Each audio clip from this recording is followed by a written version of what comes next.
Hey, what is up, everybody? This is Stevie Breach coming to you here today. I'm a day late and I'm $1 short. News broke on this story on Sunday, and I kept putting it off and putting it off. I've been wanting to make this video, tons of times, and just never really had the chance. Here I am driving to work this morning.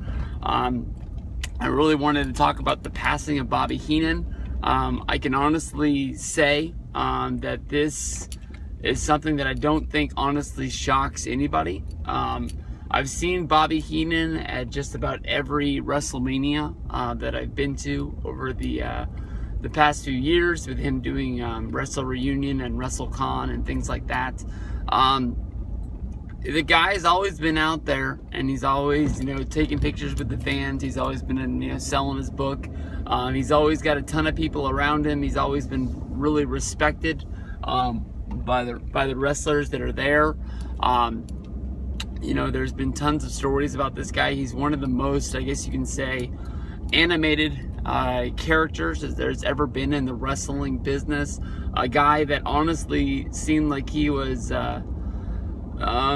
bigger than wrestling, and I don't know why this guy didn't get more acting gigs or commercials or things outside of the wrestling business. But you can honestly say that I'll steal this 100% from Twitter. Somebody tweeted this out, that if you're in between the ages of 24 and 35, Bobby Heenan is the official voice of wrestling that you grew up with, whether that was from watching, WWF, with the Superstars, All-American Wrestling, Primetime, Monday Night Raw, or even, the Monday Night War era, watching WCW Nitro and WCW Thunder. Bobby Heenan always had a presence. I can easily say that Bobby Heenan was the best manager of all time, managing the Heenan family. He also was one of the best color commentators, working alongside Gorilla Monsoon, which I can honestly say is not my favorite, during the match commentating team. I liked Gorilla and Jesse. I liked Vince and Jesse. I liked Paul Heyman and Jim Ross. I liked Jim Ross and Jerry the King Lawler. But their work on Primetime, where they would, be hyping up the matches, just talking about what is going on in the world of professional wrestling, doing some small skits. It wasn't on Primetime, but I think it was like Wrestling Challenge, where basically they would go on location, whether they were playing miniature golf, whether they were on set at the I can't remember what it was called. I think that they went to the set of the Cowboy movie that Bret Hart made. I'm still trying to think of it, but then they even acted out a scene while they were there, and I think that Bobby Heenan got shot, is a memory that I have. But I can honestly say that Heenan was the best at just about anything he ever did in the world of professional wrestling. When you think of the Heenan family, whether if that's managing, Arn and Tully, whether if it was managing Andre the Giant, which I think was honestly one of the smartest moves of all time. He sold the rights to Andre the Giant to the $1 Million Man when they formed like the Mega Bucks Corporation around 1988 that went after Hulk Hogan and Randy Savage, and then he ended up buying back the rights to Andre the Giant for $1. So the guy made basically $1 million just by loaning out Andre for a little bit.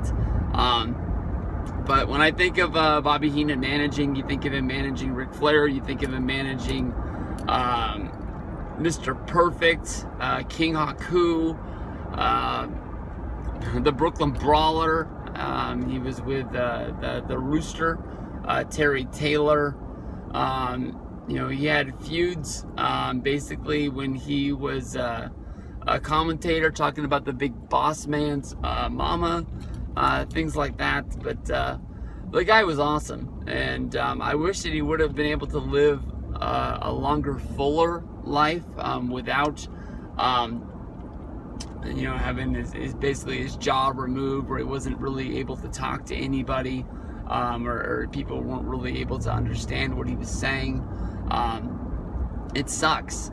He's talked about, you know, in various interviews, the only reason why he left WWF to go to WCW because of the fact that they offered health insurance for him as a commentator.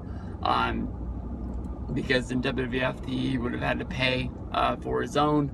He wanted to be closer to his daughter, which I believed was going to college in the University of Alabama or somewhere in the Alabama region, somewhere in the South, somewhere to keep his family together.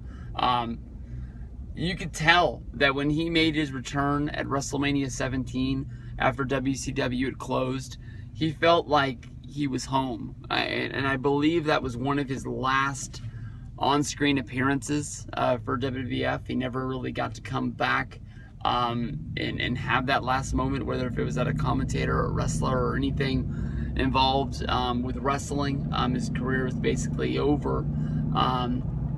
But he always found a way to contribute. I know that he was in Ring of Honor for a brief period. I can honestly tell you that I don't know anything that happened during that time. But while Ring of Honor was trying to expand, you know, they brought in a lot of names like Bobby Heenan, Ric Flair, and guys that, you know, basically would work in indies that would make them look like a bigger run company.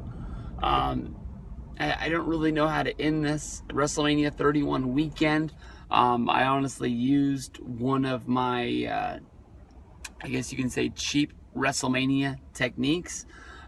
Is that when you go to WrestleCon, basically a lot of the wrestlers are there, and they're there with you know, companies that bring them there. So they have a set, I guess you can set, you know, for an autograph and for a picture, or the combo price. It's not really what the wrestler is asking for. It's for the person that, you know, had to fly him out and had to get him a hotel. They got to make money too. But a lot of times these guys, you know, have books or they have gimmicks, like Jake the Snake Roberts was selling his DVD of the documentary they made. Bobby Heenan was selling his book. And a lot of times you can end up meeting the wrestler for a cheaper price and actually getting them to autograph their book for just buying the book. And that's what I did WrestleMania 31. I think the book was only $10 or maybe even $15. And I got Bobby to sign it. I got to say what I needed to say to him, and didn't have to pay the full price. And I can honestly tell you that I didn't really get a lot out of meeting Bobby Heenan, like I do meeting a lot of the past wrestlers that I grew up, you know, idolizing and watching, because of the fact that it was like Bobby Heenan honestly really wasn't there. You know, a long time ago, this happened to him, and you got to keep living every day, but you got to wonder how much of his life he was actually enjoying at the state he was in. So, you know, I'm glad that Heenan's in a better place now, and you know, at least we're still here and we can keep on living the rest of our lives. But one of the guys that we all grew up loving, one of the guys we really grew up idolizing, has left us, so we got to send our respects out to him and say, damn, this sucks.